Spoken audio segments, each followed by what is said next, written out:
Oke, terima kasih. Sebelumnya, Assalamualaikum warahmatullahi wabarakatuh. Waalaikumsalam warahmatullahi wabarakatuh. Silakan ketua kelas bisa memimpin berdoa. Siap. Di tempat duduk, siap gerak.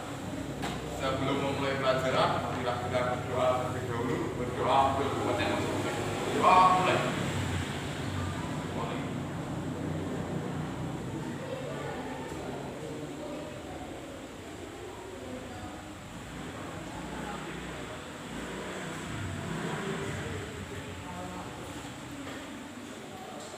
Doa diakhiri. Baik, bagaimana kabarnya hari ini? Baik, sebelum kita masuk pembelajaran akan saya absen terlebih dahulu. Ahmad dari Nur Hadi, Ahmad Afandi, Wairunisa, Sulasmi, Willy Laura Rahmawati. Oke, pada kesempatan kali ini kita akan mempelajari tentang integrasi nasional. Jadi pada kesempatan kali ini tujuan dari pembelajaran kita adalah kita nanti dapat mengetahui apa itu integrasi nasional dan juga apa itu pentingnya integrasi nasional bagi kita. Kita sebagai warga negara yang baik ataupun nanti kita sebagai masyarakat yang baik, kita saat ini hidup di dalam masyarakat yang majemuk, baik dari agama kita yang beragam, baik dari budaya kita yang beragam, dan juga kita di negara Indonesia itu memiliki banyak keragaman. Jadi apapun yang menjadi perbedaan di antara kita itu harus kita satukan, harus kita kuatkan sehingga akan tercipta integrasi. Ada yang sudah tahu apa itu integrasi? Apa itu? Integrasi artinya pembauran hingga menjadi satu kesatuan yang bulat dan utuh. Oke. Integrasi artinya adalah pembauran atau penyatuan. Jika kita melihat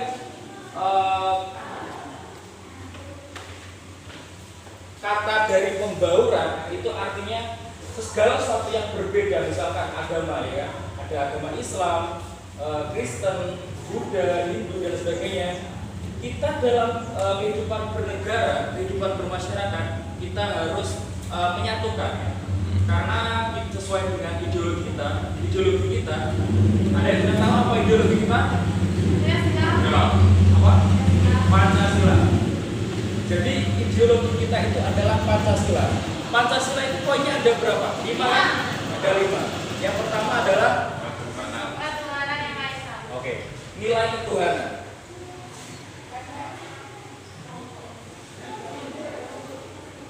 Dari nilai ketuhanan ini kita dapat menyimpulkan bahwasanya kita sebagai masyarakat yang baik, sebagai makhluk Tuhan, menjadi seorang pribadi itu harus meyakini adanya Tuhan yang Maha Esa. Selanjutnya kita masuk pada yang poin kedua, yaitu adalah kemanusiaan, ya kan?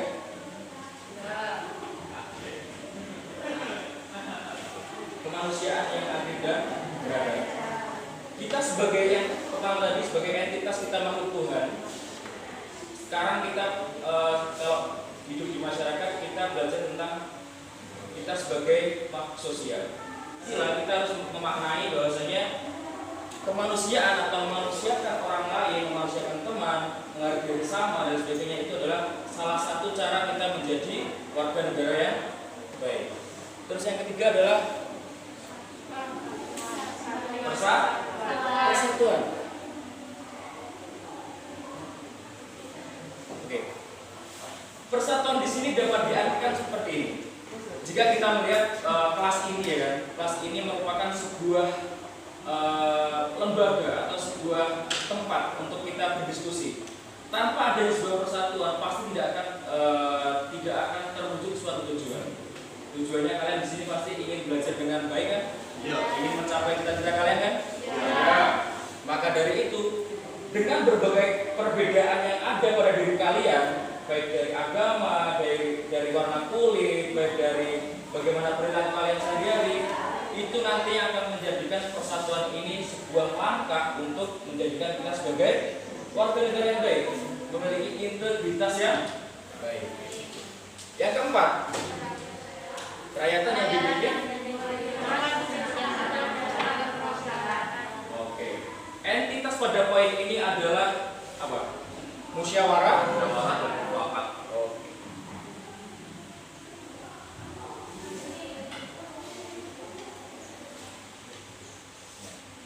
Apabila kita melihat dari poin keempat, kalian saat ini sudah menjadi kelas, sudah ada ketua, ya kan? Segala sesuatu yang kalian butuhkan, misalkan kalian ingin belajar tentang integrasi nasional, pasti nantinya kalian akan berdiskusi dengan saya sebagai guru dan sebagainya. Jadi musyawarah yang kalian lakukan ataupun nanti keinginan apa yang kalian butuhkan pasti akan kalian diskusikan. Lalu kesepakatannya apa atau mufakatnya apa, nanti itulah yang menjadi yang menjadi tujuan kalian adalah belajar. Nah, yang selanjutnya adalah apa yang kelima? Keadilan. Oke. Untuk yang selanjutnya adalah poin keadilan. Jadi kita akan melihat bahwasanya apabila kita sudah mendapatkan entitas kekeluargaan, baik dari ketuhanan, kemanusiaan, persatuan, dan kita sudah musyawarahkan kebutuhan kita, pasti nantinya kita sebagai anggota kelas ini harus ada keadilan, rasa keadilan.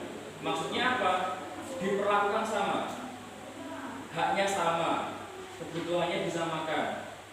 Akan tetapi, saya mau tanya, apakah keadilan itu antara satu orang dan orang lain itu sama? Beda. Tidak. Kenapa tidak? Kenapa, Mas? Karena setiap latar belakangnya itu berbeda. Karena setiap latar belakangnya berbeda. Ada yang lain?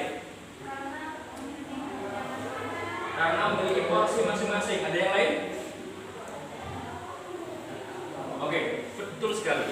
Jadi dapat kita katakan bahwasanya keadilan itu tidak harus semerta-merta sama rata.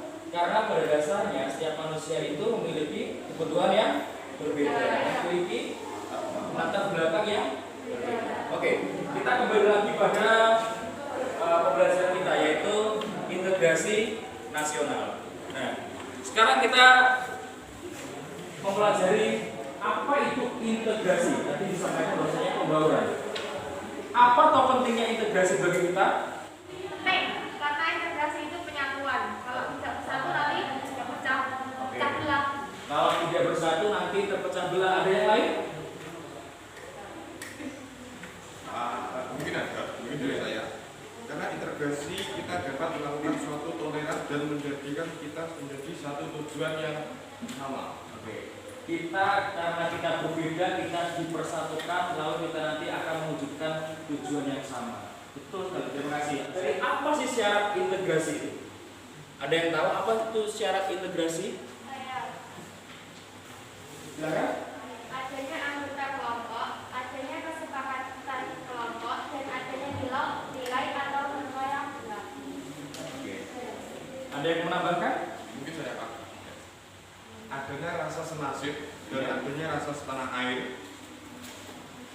Dua ini saja. Ada yang mau menambahkan lagi? Oke. Yang pertama, tadi apa, Pak? Adanya anggota kelompok. Adanya anggota kelompok. Berarti ada sebuah kelompok yang ingin memiliki tujuan yang sama. Iya kan? Bisa ditambahkan lagi apa tadi? Dua? Adanya kesepakatan kelompok. Adanya kesepakatan kelompok. Tadi di awal juga sudah disampaikan bahwasanya apabila kita sudah sepakat dan juga sudah memiliki tujuan yang sama, pasti integrasi nasional itu akan tercipta. Terus tadi Masnya? Adanya rasa senasib. Adanya rasa senasib.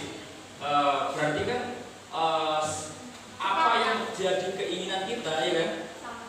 Sama-sama sepakat. Tadi ditambahkan lagi apa Mas yang kedua? Adanya rasa cinta tanah air.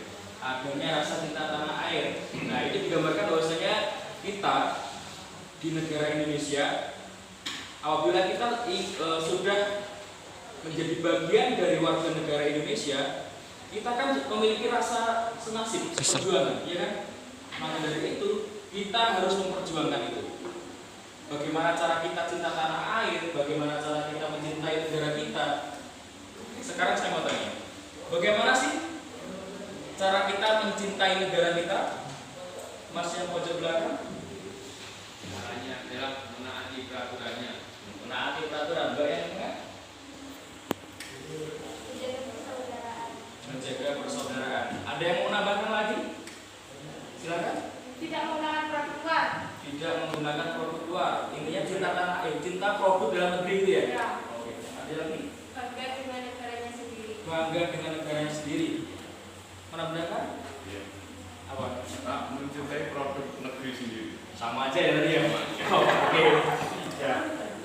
Oke. Tadi kita sudah mempelajari kaitannya dengan integrasi dan juga syarat integrasi itu, lalu apa pentingnya integrasi nasional.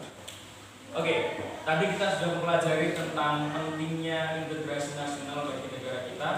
Sekarang kita akan mencoba apa sih faktor pembentuk dan faktor penghambat integrasi nasional. Oke, sekarang kita akan mempelajari tentang faktor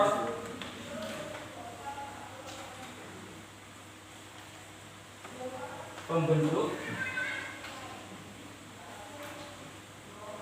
dan faktor penghambat.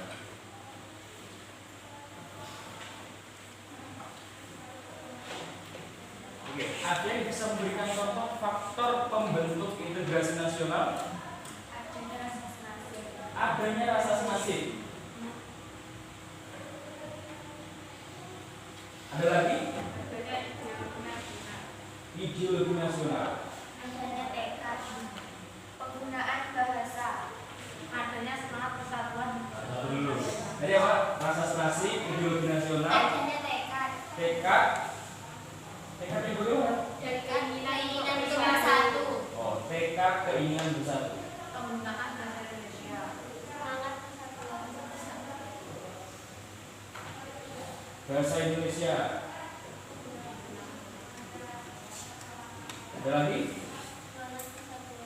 Semangat persatuan dan kesatuan.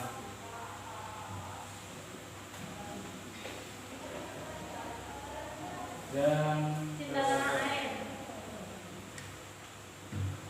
cinta tanah air.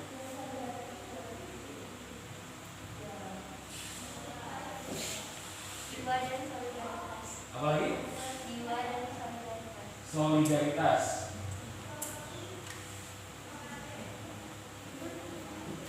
Oke, cukup ya. Oke. Kita dapat melihat bahwasanya ada beberapa faktor pembentuk integrasi nasional. Yang kalian sampaikan tadi betul semua. Nah, kita coba bahas dari yang pertama, rasa senasib. Artinya apa? Apabila kita sudah memiliki rasa senasib atau rasa yang sama, gimana? Nah, rasa senasib seperjuangan, maka kita pasti memiliki keinginan yang sama untuk bersatu. Nah, terus yang kedua, ideologi nasional. Tadi sampaikan bahwasanya ideologi nasional kita apa sih? Pancasila.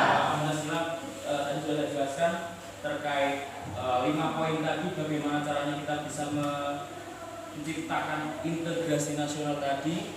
Terus yang ketiga adalah tekad untuk bersatu. Kalau di negara kita ada semboyan yang menyatakan bahwasanya ada tekad untuk bersatu. Apa itu? Bhinneka Tunggal Ika. Apa artinya? Berbeda-beda tapi tetap satu. Berbeda-beda tapi tetap satu. Selanjutnya adalah bahasa Indonesia. Kenapa bahasa Indonesia dijadikan sebagai alat untuk atau faktor pembentuk integrasi nasional? Karena bahasa persatuan. Karena bahasa persatuan. Betul sekali. Nah, selanjutnya yang keempat, yang kelima, semangat persatuan dan kesatuan. Itu sudah jelas ya. Selanjutnya yang kelima adalah cinta tanah air. Tadi juga disampaikan cinta produk dalam negeri. Terus bangga dengan negara sendiri. Solidaritas, itu sudah jelas. Selanjutnya adalah faktor penghambat. Ada yang bisa memberikan contoh? Kurangnya toleransi. Oke, kurangnya toleransi. kurangnya pemahaman atas nasionalisme. Kurangnya nasionalisme. Kurangnya kesadaran terhadap ancaman dari luar. Kurangnya Kesadaran terhadap ancaman dari luar.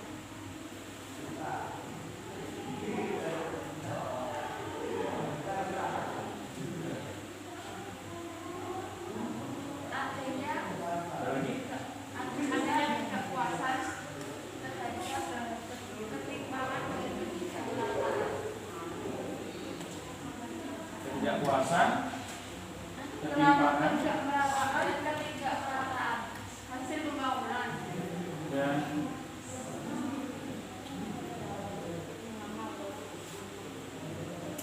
Kurangnya bangsa Indonesia dalam setiap menyalurkan suara. ini kurang apa ya? Kurang apa ya? Tempat. Kurang tepat kayak masih kurang puas gitu ya ini ya. Sama aja ya dari kita. Oke. Sekarang kita coba bahas bagaimana sih faktor penghambat terciptanya integrasi nasional. Yang pertama adalah kurangnya toleransi. Apa itu toleransi? Menghargai bersama. Apalagi saling menghormati. Kalau kita dari sifat itu masih kurang, maka pastinya nanti dapat menghambat terciptanya integrasi. Yang kedua adalah kurangnya nasionalisme. Sudah jelas ya. Kalau kita sudah tidak memiliki rasa cinta tanah air, kan berarti kita berkeinginan untuk apa? Untuk membentuk negara sendiri ataupun merubah negara, itu sebuah apa ya? Sebuah penyelesaian dari integrasi nasional, ya kan? Selanjutnya adalah kurangnya kesadaran keamanan dari luar. Kalau kita hanya fokus dengan kehidupan negara kita saja dan kita tidak sadar bahwasanya saat ini negara asing itu sedang mengintervensi negara kita. Nah, cara mengintervensi itu dari apa? Bukan dengan alutsista, bukan dengan alat militer saat ini, tapi dengan apa? Sosial budaya. Misalkan kayak budaya K-pop, iya kan? Pasti budaya K-pop. Terus ada lagi kayak misalkan paham radikal dan sebagainya. Itu bukan sebuah apa ya, karakter bangsa kita. Jadi jangan sampai nanti karakter-karakter yang bukan merupakan asli dan ataupun karakter yang bertentangan dengan ideologi kita itu tumbuh di negara kita. Sekarang kita membahas tentang yang selanjutnya, yaitu ketidakpuasan, ketimpangan dan ketidakmerataan. Jadi apabila dalam sebuah kehidupan bernegara itu pasti ada yang namanya ketidakpuasan publik.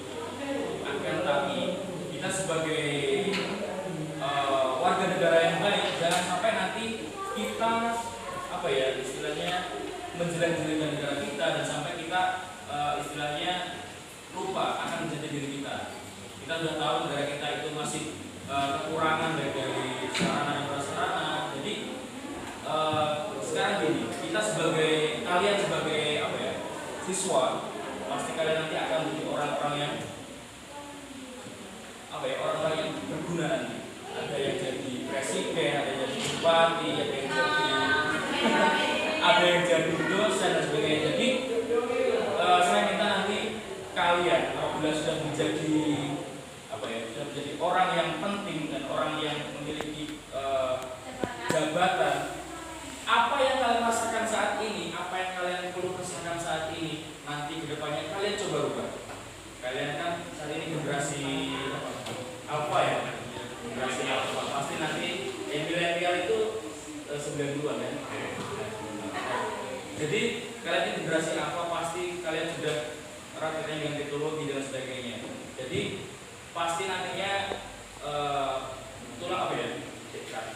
Pasti nanti berada di pundak kalian. Jadi kalian harus semangat menggapai cita-cita kalian. Dari sini ada yang mau ditanyakan? Cukup jelas? Terima kasih. Pada kesempatan kali ini demikian yang dapat saya sampaikan.